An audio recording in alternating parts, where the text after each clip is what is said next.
নির্বাচনী যখন উৎসবমুখর পরিবেশে হচ্ছে ঠিক তেমনি উদ্বেগ উৎকণ্ঠাও পিছু ছাড়েনি, বাড়ছে। আজকে পররাষ্ট্র উপদেষ্টা তিনি বলেছেন যে আসলে নির্বাচনের সহিংসতার শঙ্কার কোনো তথ্য তার কাছে না থাকলেও যতটুকু মনে হচ্ছে তাতে তিনি বলেছেন যে যারা নির্বাচনের বাইরে আছে তারাই হয়তো নির্বাচন বানচালের জন্য ষড়যন্ত্র করতে পারে। কিন্তু আমরা দেখছি ভোটের মাঠে প্রায়ই এরকম অভিযোগ পাচ্ছি। আজকে যে কথাগুলো বলছিলাম, আমার একটু সরাসরি আপনার কাছে প্রশ্ন করতে চাই যে এগুলো কি আসলে বিচ্ছিন্ন ঘটনা, নাকি এগুলোই আস্তে আস্তে আমাদের উদ্বেগকে বাড়াচ্ছে?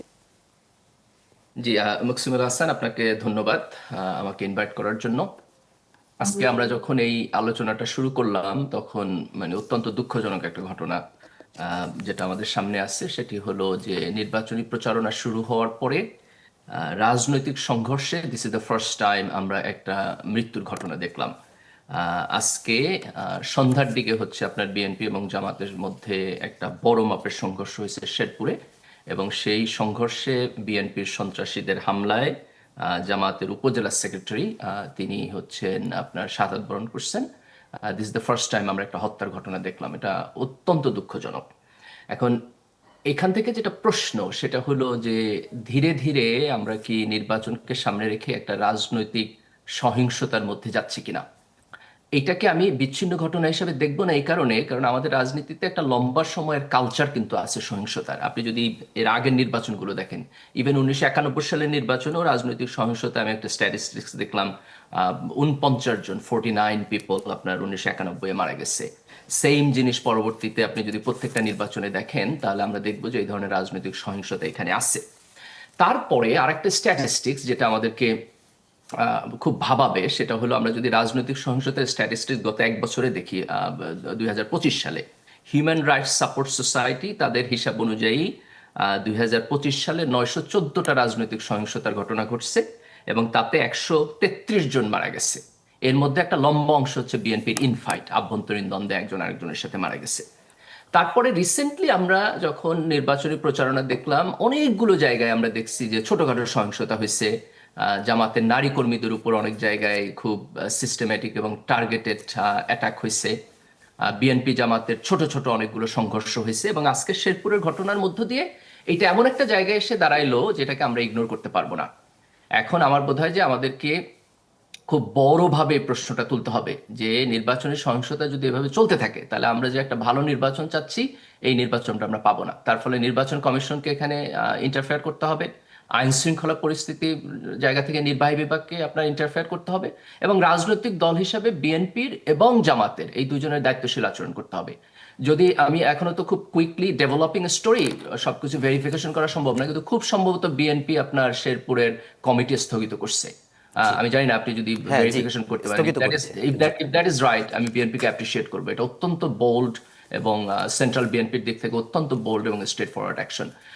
আমরা জুলাইয়ের গণ অভ্যুত্থানের পরে আজকে যেখানে এসে দাঁড়াইছি, এই নির্বাচন প্রশ্নবিদ্ধ হবে, এই নির্বাচনে আপনি ভায়োলেন্স করবেন, এই নির্বাচনে আপনি নির্বাচনী কেন্দ্র দখল করে জিতবেন, এইটা অ্যাফোর্ড করার মতো জায়গায় বাংলাদেশ নাই।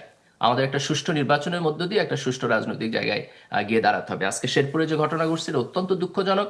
আমি বিএনপির শীর্ষ নেতৃত্ব, যেহেতু এখানে আপনার জামাতের লোক মারা গেছে, আমি মনে করি যে বিএনপির শীর্ষ নেতৃত্বের এখানে বড় ধরনের দায়িত্ব পালনের সুযোগ আছে, এই দায়িত্বটা তাদের পালন করা উচিত। গত কয়েকদিন ধরে ভোটের মাঠে আমরা দেখছি যে তারেক রহমান এবং জামাত আমির দুজনের বক্তব্যে, যেমন তারেক রহমান বলছে ভোটের আগের রাতে তাহাজ্জুদের নামাজ আদায় করে ভোট কেন্দ্রে গিয়ে ফজরের পর থেকে লম্বা লাইনে দাঁড়িয়ে থাকতে হবে, ভোট পাহারা দিতে হবে, ভোট দিতে হবে এবং শেষ পর্যন্ত রেজাল্ট নিয়ে তারপর আসতে হবে, সতর্ক থাকতে হবে। ঠিক কাছাকাছি ভাষায় জামাত আমির বলছেন যদি কেউ ভোট দিতে বাধা দেয় প্রতিরোধ করতে হবে, তোমার ভোট তুমি দেবে, আমার ভোট আমি দেব, যদি কেউ ভোট ছিনতাই করতে আসে তাহলে তার ডানা তুলে রাখা হবে।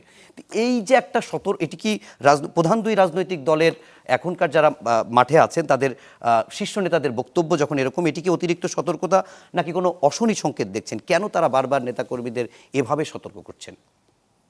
না, আমার মনে হয় যে দুই রাজনৈতিক দলের প্রধান তারেক রহমান এবং ডক্টর শফিকুর রহমান তো এখন নির্বাচনী প্রচারণা করতেছেন সারা দেশে, কাজেই তারা ক্যাম্পেইনে একজন আরেকজনের ব্যাপারে কথা বলবেন, এক দল আরেক দলের ব্যাপারে কথা বলবে, এটা অত্যন্ত স্বাভাবিক আর কি। এবং এই কথা বলতে গিয়ে কিছু জায়গায় হিটেড ডিবেট হবে, কিছু জায়গায় একজন আরেকজনের জন্য এক্সাম্পল ইউজ করবে, মেটাফোর ইউজ করবে, একজন আরেকজনকে অভিযোগ করবে। এগুলো আপনি সারা দুনিয়াতেই যদি রাজনৈতিক কালচার দেখেন, তাহলে ইলেকশন ক্যাম্পেইনের আগে আপনার এই জাতীয় কথাবার্তা হয়। এটাকে আমি বরং এক ধরনের স্পোর্টিং মানসিকতার জায়গা থেকেই দেখব, যতক্ষণ পর্যন্ত না এটা একটা সীমা লঙ্ঘন করবে এবং যতক্ষণ পর্যন্ত এইটা ইনফিল্ডে ভায়োলেন্স ইনসাইট না করতেছে। যেটা হয় যে রাজনৈতিক দলের শীর্ষ নেতৃত্বের দিক থেকে যদি ধরেন যে খুব লাগাম ছাড়া এবং হট বক্তব্য দেওয়া হয়, যার মধ্যে দিয়ে টেম্পারেচার বেড়ে যাইতেছে দুইটা রাজনৈতিক দলের মধ্যে, তাহলে এটা অনেক সময় ভায়োলেন্সকে ইনসাইট করে। কিন্তু যতক্ষণ পর্যন্ত এইটা ওই সীমারেখাটা অতিক্রম না করতেছে, ততক্ষণ পর্যন্ত একটা রাজনৈতিক দল আরেকটা রাজনৈতিক দলকে আপনার বিভিন্নভাবে আপনার বক্তব্য দিবে, আক্রমণ করবে, পাল্টা আক্রমণ করবে, যুক্তি দিবে, পাল্টা যুক্তি দিবে। এই এই জিনিসটাই আপনার গণতন্ত্রের সৌন্দর্য। এখানে আমরা চাইতে পারি যে কিছুটা সিভিলিটি রক্ষা হবে উভয় উভয় দিক থেকে, একজন আরেকজনের ব্যাপারে ভুল তথ্য দিবে না, খুব অ্যাগ্রেসিভ কথা বলবে না, সেটা আমাদের একটা চাওয়ার জায়গা। কিন্তু এখন পর্যন্ত আমি যদি বিএনপি এবং জামাতের নির্বাচনী ক্যাম্পেইন দেখি, তাদের টপ লেভেলের লিডারশিপের যদি ক্যাম্পেইন দেখি, তাহলে আমি বলবো যে মোরাললেস একটা দুইটা জায়গায়, কিছু কিছু জায়গায় ধরেন একজন আরেকজনের সাথে খুব হেড টু হেড চলে গেছে। এটা বাদ দিলে ওভারঅল যেটা আছে সেটা রাজনীতির জন্য যথেষ্ট ভালো। এবং আমরা এর আগে তো আপনার আওয়ামী লীগ এবং বিএনপির রাজনৈতিক ক্যাম্পেইন ছিল, সেখান থেকে আমরা এখন বিএনপি এবং জামাতের আপনার হেড টু হেড রাজনৈতিক ক্যাম্পেইনের জায়গায় গেছি। এই জায়গাটাতে আমার আপত্তির কোনো জায়গা নেই, বরং আমি এটাকে পজিটিভলি রেট করব। কিন্তু যেই জায়গাটাতে সমস্যা সেটা হলো যে ইলেকশনের আগে একটা ম্যাসিভ ভায়োলেন্স সব জায়গায় চলে আসবে কিনা।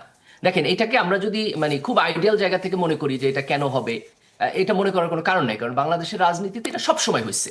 আপনি যদি আগের ইভেন্ট ধরেন, যে নির্বাচনগুলোকে আমরা খুব সুষ্ঠু নির্বাচন বলি, 91, 96 এবং 2001, সেখানেও কিন্তু এরকম ভায়োলেন্স ছিল।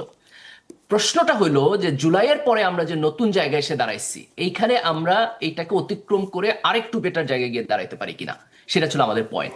তো সেই জায়গা থেকে সামিন আপা যেটা ইন্ডিকেট করছেন, এটা খুবই একটা ইম্পর্টেন্ট জিনিস, যে প্রিপারেশনের পিরিয়ডে আমরা কিন্তু অন্তর্বর্তী সরকারকে এটা দেখি নাই যে আপনার আইন শৃঙ্খলা পরিস্থিতিকে খুব স্ট্রংলি মেনটেন করার জন্য, প্রিজার্ভ করার জন্য, যেটাকে আমরা লিগাল ভাষায় ডেটারেন্স বলি, যে আপনি এক্সাম্পল সেট করবেন, যে একটা ঘটনা ঘটলো সেখানে আপনি এত কুইকলি অ্যাকশন নেবেন যে এটা দেখে মানুষের কাছে মনে হবে যে না, নাথিং উইল গো আনপানিশড, যে কিছু একটা হইলে এখন হচ্ছে আইন শৃঙ্খলা বাহিনী আপনার খুব স্ট্রংলি এটাকে আপনার ডিল করতেছে।